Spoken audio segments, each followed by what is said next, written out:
dónde las están buscando. Y además, otros hechos que nos conmocionaron y mucho esta semana. Pero así comienza Caso Abierto. Pilato le dijo: ¿qué es la verdad?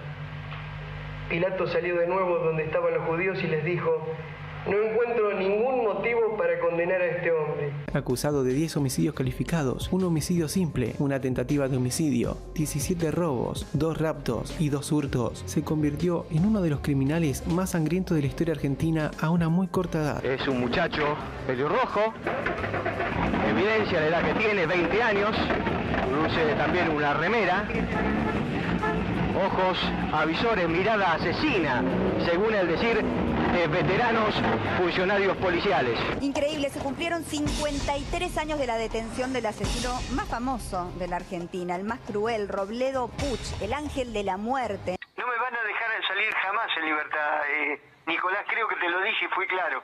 Jamás. Yo lo que estoy en contra de los golpes, de pretender lincharlo, de que todos pidan la pena de muerte así porque sí. Hay muchas cosas que merecerían la pena de muerte y no se las aplica. ¿Qué piensas de la pena de muerte? No tenemos derecho de pedir la pena de muerte de nuestros semejantes, de nadie. Porque quitarle la vida a uno de nuestros semejantes es una cosa que no nos es dada, ese derecho no nos es dado. Audio en donde vamos a poder apreciar a Robledo Puch 53 años después de estar preso. Estoy sufriendo condenadamente. Lo que ansío es que me metan en una sala de una clínica y me abran una vía con suero y me hagan dormir profundamente y después me inoculen el veneno y me maten. Eso es lo que necesito yo. En estos días se cumplieron 54 años del primero de la cadena de homicidios que cometió Robledo Puch. Este trabajo que recién vimos en pantalla fue realizado por nuestros compañeros Esteban Furchi, Bertina Portafous y Charlie Tidone.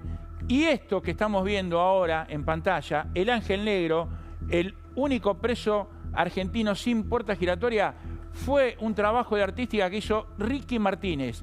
A ellos les debemos todo el material que ustedes están viendo en Caso Abierto, porque sirve para ilustrar los dos rostros de Robledo Puch. Este rostro de Robledo Puch, del Ángel de la Muerte, fue tomado, esta foto, en febrero de 1972. Pasaron 53 años. Está con nosotros, y lo van a escuchar durante el desarrollo del programa, el hombre, el abogado, el funcionario judicial que le tomó la primera declaración a Robledo Puch, el que lo acompañó en lo que fue la primera y única reconstrucción que se hizo de todos los homicidios que cometió Robledo Puch. Y digo todos porque no doy un número. A Robledo Puch lo condenaron por 11 asesinatos, 17 robos y 2 violaciones. Pero hubo un homicidio, el número 12, por el que nunca fue condenado. Y yo te voy a contar acá, en Caso Abierto, cuál fue ese asesinato por el que nunca lo condenaron. Y este es el rostro de Robledo Puch, prácticamente 50 años después, en lo que fue la primera salida de Robledo Puch de la cárcel de Sierra Chica, después de que lo detuvieron en 1972. Robledo Puch es el mayor asesino serial de la historia argentina. Les decía, en 1980 los condenaron por 11 asesinatos, pero hubo un elemento clave en esa condena, más allá de la reconstrucción que hicieron en febrero del 72 el juez de San Isidro, Víctor Sazón, y quien está con nosotros en el estudio. Aquel funcionario judicial que le tomó la confesión a Robledo Puch. Fue clave en la condena dictada en 1980 a reclusión perpetua más la accesoria por tiempo indeterminado, el informe que hizo Osvaldo Raffo, el destacado forense. ¿Y por qué hoy traemos a Robledo Puch, más allá de que se cumple un aniversario del primero de los 11 asesinatos por los que fue condenado? Porque en estos momentos en el Congreso, y esto lo hablamos con Jenny Nicerio, con Jean Olivares, con Larisa Serrano, con nuestra productora y Julio Valde, en estos momentos en el Congreso está pendiente de tratamiento el proyecto de ley de reiterancia. Recuerden ustedes, la iniciativa que propone que aquellos procesados, aquellos delincuentes que tienen cierta cantidad de procesos abiertos, de causas abiertas, no puedan ser beneficiados automáticamente con la excarcelación, a pesar de que los delitos por los cuales están acusados tienen una pena mínima inferior a los 3 años. Eso es lo que se está discutiendo en el Congreso. Ahora bien, el único preso argentino sin puerta giratoria es Robledo Puch. Por eso el tema es tan actual. Por eso vamos ahora a viajar a la mente de un asesino y a compartir ese informe que hace 45 años casi fue clave para que Robledo Puch sea hoy el único preso argentino sin puerta giratoria. Esto es el informe original tipeado a máquina que hizo Osvaldo Raffo después de la entrevista con Robledo Puch y que fue el eje troncal de la condena que le dictaron los jueces de la Cámara de San Isidro a reclusión perpetua más la accesoria por tiempo indeterminado. Es lo que hizo que Robledo Puch, por ejemplo, siga hoy en prisión. Miren lo que dice este informe, miren lo que volcó Raffo en estas líneas escritas con máquina de escribir. Dice de Robledo Puch: él puede convivir en el ambiente carcelario. Su problema no es psiquiátrico, sino jurídico. Se trata, escuchen bien, de un criminal peligroso, no de un enfermo peligroso. Esto es importante remarcarlo porque Robledo Puch sabía lo que hacía cuando entre marzo de 1971 y febrero de 1972 cometió 12 homicidios, no 11, no solamente 11 por los cuales lo condenaron. Acá no está el homicidio número 12. Te vamos a contar acá cuál fue la víctima número 12 de Robledo Puch y por la que nunca lo condenaron.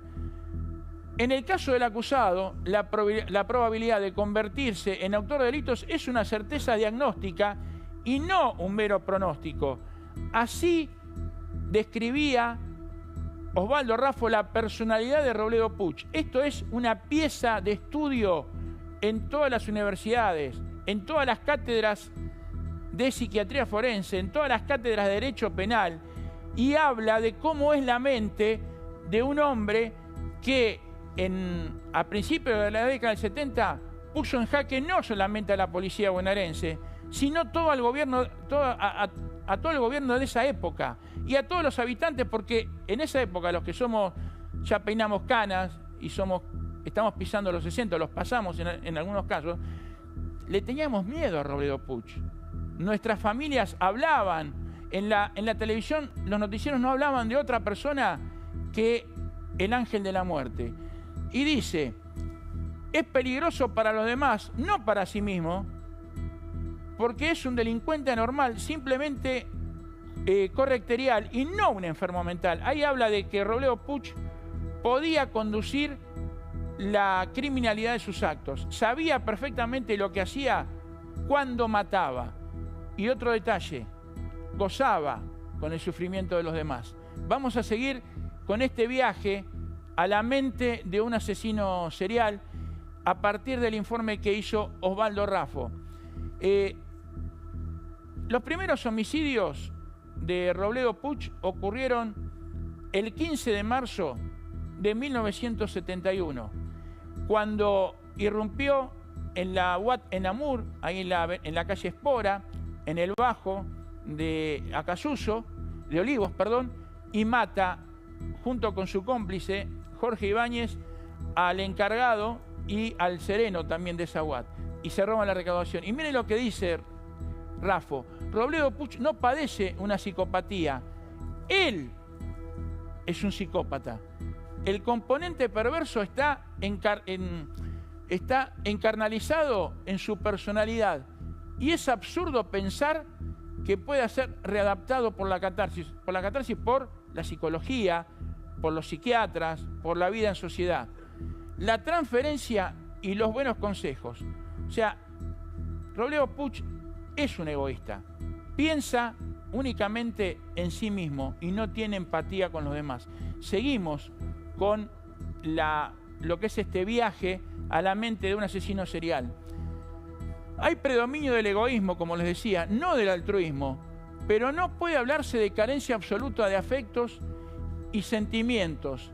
Y lo que dice Raffo, tiene embotamiento completo de los sentimientos de la comprensión y conciencia moral y arrepentimiento real. O sea, no tiene comprensión, no tiene conciencia moral ni arrepentimiento real.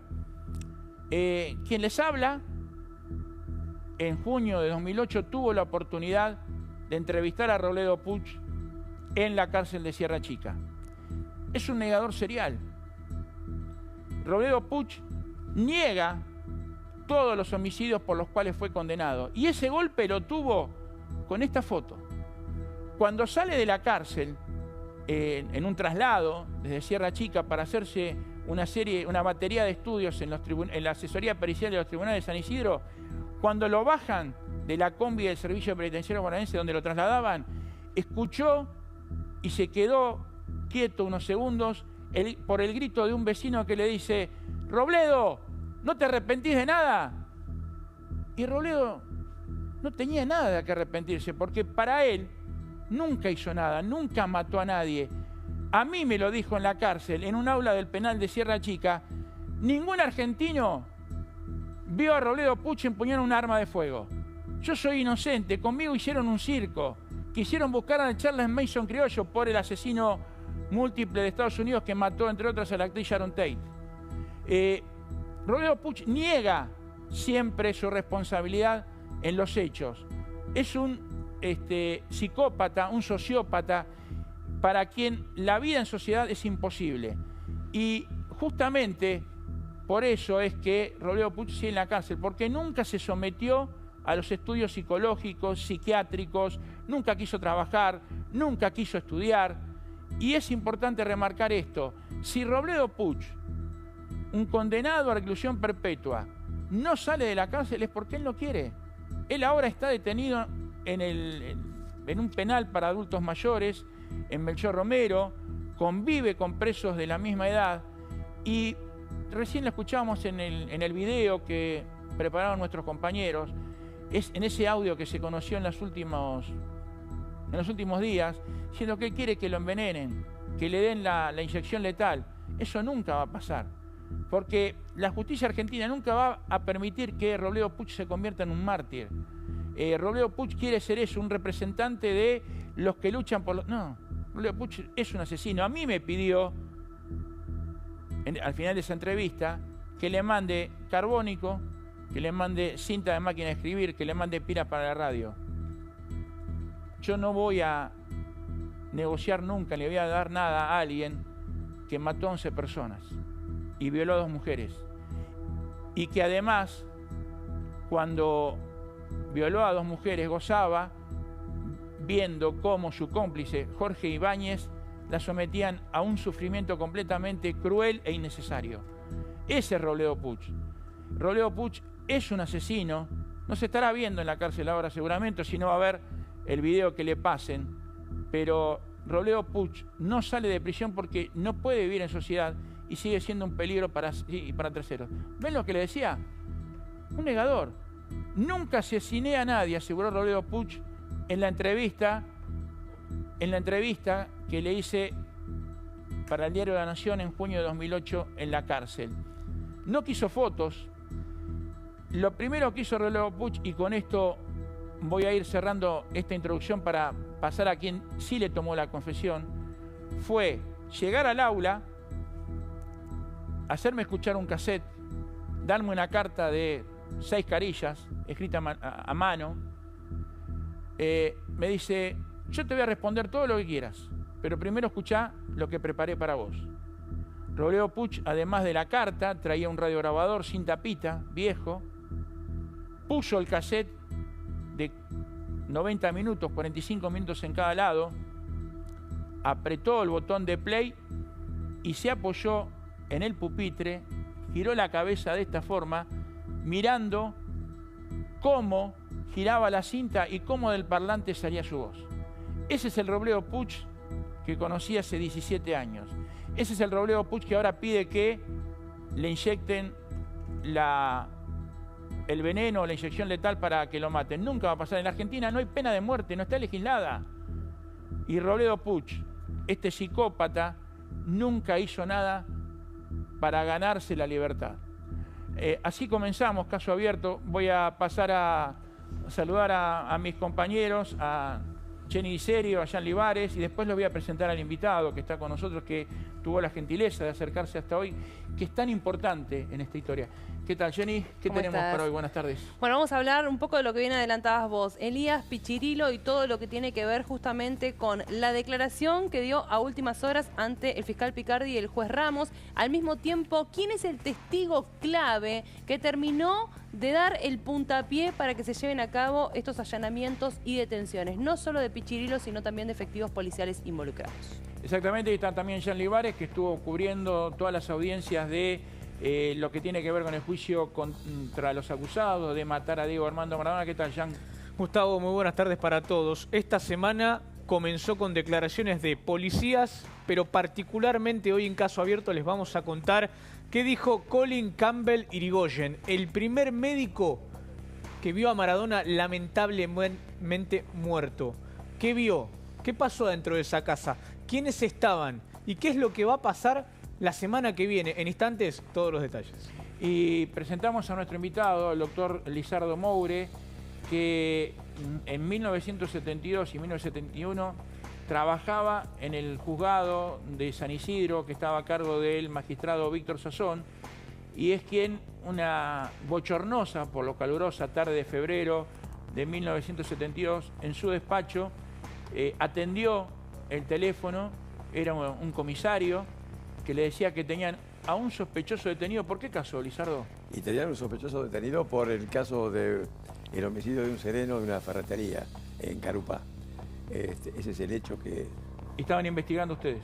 Arrancaba en ese momento y estábamos de turno. Entonces nos informan de la existencia de ese hecho delictivo. Y bueno, concurrió gente del tribunal. Yo no concurría a ver el suceso, el lugar que lo que allí había pasado. Vi después las fotos, que eran lamentables. Realmente muy tristes las fotos. Y allí había matado a un sereno, un pobre señor. Grande, ¿Era adulto. del Bene o Bienvenido Ferrucci? No me acuerdo los apellidos de la gente yo. Realmente no. Han pasado muchos años. Y no es un tema que yo tenga presente en forma permanente. Precisamente hoy me habló una amiga y me dijo que la hermana de uno de los fallecidos, de las víctimas de Robledo, era su hermano y habían sufrido mucho con ese tema. Entonces no quería ver el programa. Entonces yo no recuerdo los nombres. Perfecto. Este señor estaba en una habitación chiquita, tirado sobre un archivo de papeles. Un señor con una cara de buen hombre, de buen abuelo, gordo, tranquilo, cara serena.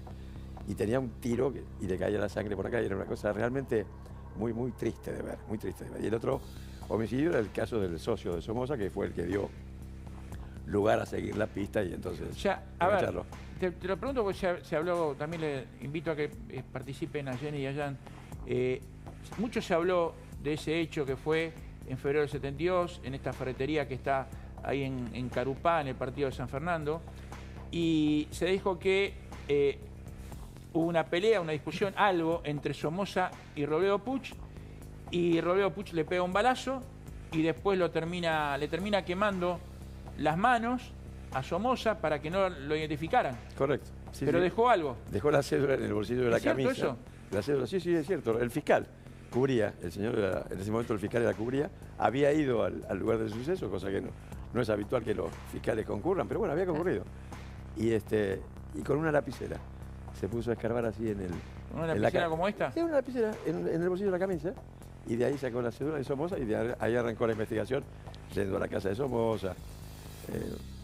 Los padres eran panaderos, tenían una panadería, es decir, no era un chico que tuviera problemas económicos. Esta gente no tenía problemas económicos. Realmente es un caso muy, muy, muy, muy significativo. Y antes de que pregunten de las preguntas que te van a hacer Jenny Diserio y Jan Libares, ¿cómo fue encontrarte con Robledo Puch? Mirá, como funcionario uno tiene que mantener una actitud seria, respetuosa de los derechos de quien está allí imputado de hechos delictivos graves. Recordemos que en ese momento, en la provincia de Buenos Aires, los policías tenían la posibilidad de recibir lo que se llamaba declaración espontánea. Esa declaración espontánea no tenía valor de confesión, pero sí había, por parte del imputado, un relato de los hechos, diciendo las defensas que tenía, o si había sido o no el autor, y si había sido el autor y lo confesaba, eso no valía como confesión. Precisamente como me llama por teléfono gente de la seccional, que creo que yo con el que hablé es de Adamo, que era un subcomisario. Felipe de Adamo. Me parece que era, Comisario de Adamo. Y me dice, bueno, estos hechos delictivos, qué sé yo, y hablamos con el juez, con Víctor Sazón, que era un personaje maravilloso. Dudamos, porque ocurre muchas veces que se pretende endilgar a un imputado todos los hechos delictivos que no se han encontrado, digamos, todos los NN. Entonces, vamos a tomar declaración. Y tomo declaración rápido, muy rápido, inmediatamente lo trajimos. Y no, confesó con una precisión impresionante. Los recuerdos de detalles que son imposibles, si no los conoces, si no los participaste en eso, es imposible conocerlos. Entonces allí dijimos, bueno, hay que, decidió Víctor Sazón, organizar ya las reconstrucciones. Y en ese preciso momento salimos con el encausado a hacer las reconstrucciones de los hechos. Y así sucesivamente hicimos 3 o 4 días reconstrucciones, hacíamos 3, 4 por día, 2 por día, lo que se podía. Porque había traslados de todo un operativo complejo de policías, había el público estaba enardecido en algunos lugares, iban en patota, gritaban en las puertas de los lugares donde habían cometido delitos. Era un tema muy, muy fuerte y yo lo vivía, era un chico, era el segundo año que ejercía como abogado, era secretario hacía 6 meses, 8 meses de Víctor. Y realmente eso lo viví como una locura. Una conmoción. Una conmoción, y yo lo que me dedicaba era hacer las cosas lo mejor posible. Digamos, a tratar de reconstruir todo. Él me indicaba, íbamos por acá, sacamos la foto acá, y acá qué hiciste, fotos, planos, además no había filmaciones. Ahora, yendo a lo que te preguntaba Carvajal recién, ¿qué te pasaba con eso, no? Con una persona tan psicópata por un lado y al mismo tiempo que sea tan precisa y que hoy diga que quiere una inyección letal. ¿Le crees todo lo que pasa por sus palabras? De lo que está diciendo ahora no creo absolutamente nada. En aquel momento era un joven que tenía miedo, que quería decir toda la verdad, que él quería contar todos los detalles, pero no porque estuviera arrepentido. Él quería decir toda la verdad. Estaba tranquilo, sereno, contaba. Y respondía cosas que podía decir no me acuerdo. Y los relataba con detalle. No tenía pinta de susto. Cuando no te miraba a los ojos. Pero si vos estabas trabajando, escribiendo a máquina, en aquel momento lo que él estaba diciendo, y vos lo mirabas así, de golpe vos veías que el tipo te estaba mirando. Y no era linda esa mirada. Escaneaba, digamos. Era una mirada, y de ahí sacaba la vida. ¿Cómo la describiría? Sacaba la mirada.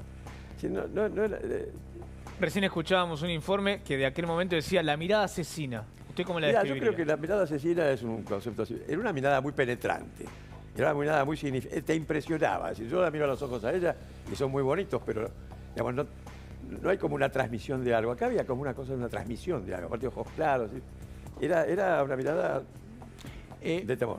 Creo que hubo un detalle que él o alguien le pregunta, ¿por qué los mataste a Mastronardi y a Godoy, que eran los dos serenos de ahí, el encargado y el sereno de Namur? Eso se lo pregunto yo. Mirá, da una explicación terrible. ¿Qué dijo? Dijo, los matamos porque habíamos acordado con Ibáñez que en el próximo robo íbamos a matar. No había ninguna necesidad de matar a esos señores. Hicimos la reconstrucción del hecho, fuimos al lugar donde estaba la caja fuerte, explicó cómo la había abierto, que estaba cercana al lugar donde estaban durmiendo estos señores, las víctimas. Cuando después nos fuimos por acá, bajamos esta escalera y ahí estaba la habitación, donde estaban... ¿Y estaban durmiendo ellos? Estaban durmiendo, en camas marineras, una arriba de la otra, superpuestas. Y bajaban ya la escalera, no sé si él o Ibáñez dice, che, ¿no habíamos quedado que íbamos a matar? ¿Así textual? Volvamos. Dios. Entonces ¿Así vuelven. textual? Así. ¿No habíamos quedado que íbamos a matar? Pero esto te digo es textual. Van y me explica, se ponen los dos con 2 revólveres cada uno. Y le tiran, tuc, tuc, tuc, tuc, lo matan a los tipos que estaban apoyando, estaban durmiendo. Casi necesidad. Serenos, no había ningún peligro. Cuando nos vamos, esa causa de Namur había ocurrido en nuestro turno, en nuestro turno anterior, un turno viejo. Con lo cual, esa causa la teníamos nosotros, teníamos todas las fotos, teníamos todo. Entonces, había una característica en ese homicidio, que la puerta donde estaban los muertos, digamos, las víctimas, estaba cerrada y estaba trabada con una percha. Estas estaban las fotos. Entonces, cuando nos estamos yendo, yo le pregunto a Robledo, ¿y qué hicieron? ¿La puerta dejaron abierta? ¿Se fueron? No, la trabamos con una percha. El único que sabía eso era él. El único que sabía eso era él y yo que tenía la foto. Era clarito. Así que cuando yo me enojé inclusive con un programa de televisión que hubo en el Perro Verde, ¿se acuerdan? Sí. Que se hacía como un cierto elogio y una suerte cosa de las víctimas de la opresión y del sistema. ¿Viste?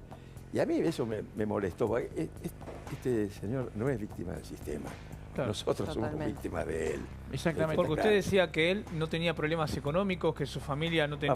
La familia, mira, él estudiaba piano, tocaba el piano en la casa de la abuela tenía piano, la madre era de origen alemán, no sé a qué se dedicaba. Es decir, no le faltó educación, no le faltaron oportunidades.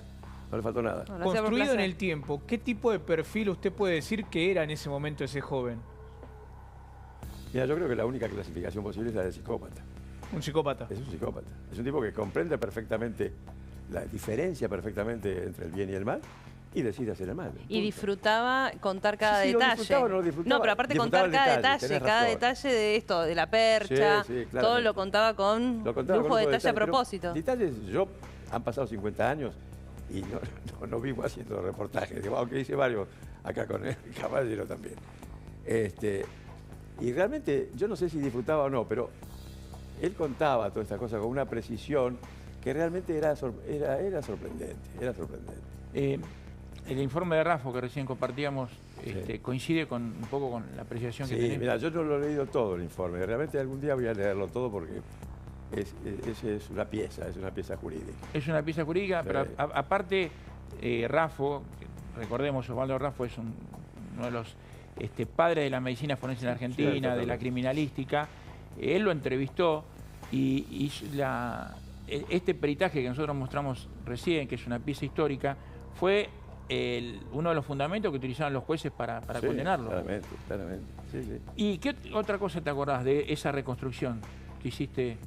Y mirá, esa reconstrucción, recuerdo por ejemplo también una precisión importante porque hubo 2 casos que fueron significativos. Uno de ellos era un homicidio también de un sereno en un garaje que guardaba automóviles, y fuimos allí recorriendo y él me iba, había un tubo de nitrógeno, oxígeno, acetileno, no sé qué era, con el cual ellos abrían las cajas fuertes. Entonces lo fuimos a buscar al piso de arriba y yo lo llevaba y él me explicaba dónde era y después lo mató a sangre fría, así absolutamente sin ningún miramiento. ¿Vos te contó algo sobre la relación particular que tenía con Ibáñez? ¿Con su primer cómplice? La relación con Ibáñez nos sorprendió siempre. Eran compañeros desde el colegio. Y lo que nos sorprendía siempre es que cuando él mataba, por ejemplo, mató a las chicas, mató... Ana María Dinardo y Rodríguez, creo que y Virginia Rodríguez. Virginia Eleuteria Rodríguez. Quien había tenido relaciones presuntamente con las chicas era Ibáñez. Él no tenía relaciones sexuales con las chicas. Él no participaba activamente en la violación. Generalmente, por ejemplo, cuando era en el auto, él se bajaba del auto y Ibáñez tenía relación. Y cuando dejaban bajar a la chica, Ibáñez le decía, matala. Y el que mataba era él. Mataba a él. Nosotros decíamos en el juzgado como frase, me lo dijo Ibáñez. Es decir, cuando hiciste algo, me lo dijo Ibáñez. Porque él decía, me lo dijo Ibáñez. Siempre. Él decía, siempre me lo dijo Ibáñez. Ibáñez justamente, recién hablamos, Lizardo, Jan y Jenny, de cuál fue la víctima número 12 de Robledo Puch. Porque él lo condenan por 11 homicidios, 17 robos, 2 violaciones. La víctima número 12, por la que Robledo Puch nunca fue condenado, fue justamente su cómplice. El que recién Lizardo les decía, me lo dijo Ibáñez. Jorge Ibáñez fue la víctima número 12. En agosto del 71, Robledo Puch, que le gustaba correr, le gustaban mucho los coches, las motos, andando en una Coupé 2 GTX, cuando Cabildo era empedrada, por la lluvia pierde el control de ese auto, andaban muy fuerte, muy rápido, y prácticamente que hizo una U, envolvió el semáforo de Cabildo y Congreso. A raíz de la violencia de ese choque, Jorge Ibáñez, su cómplice que lo acompañaba en el asiento de al lado, murió, y Robledo Puch era el causante de esa muerte. Ese fue el homicidio número 12 que Robledo Puch cometió y por el que nunca lo condenaron. Hoy lo condenarían seguramente a un homicidio culposo agravado, sí, o un homicidio simple con dolo eventual, pero esa fue la víctima número 12 justamente de Robledo Puch. Vamos a seguir con el caso de Robledo Puch, el único preso argentino sin puerta giratoria, a 50